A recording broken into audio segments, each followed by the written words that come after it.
I had some problems starting with my knee. Basically, I gave it a few months, but the pain never subsided.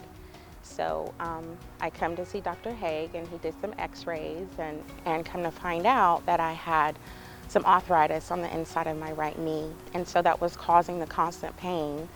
It actually got to the point where I could hardly walk. So he gave me some suggestions about a partial knee replacement. He mentioned that I was really too young for a full knee replacement and that I have good cartilage on the outside of my right knee, but the inside of my right knee, the cartilage had worn down pretty much. So I agreed to have the partial knee replacement. I scheduled the surgery and went through my rehab and therapy and everything.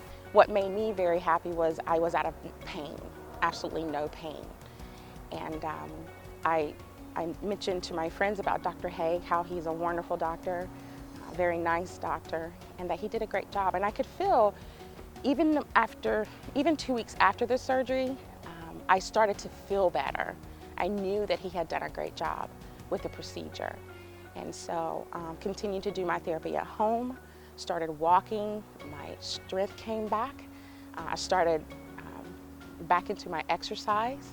I loved to do spin class, and it just felt amazing to be able to do that type of activity with no pain.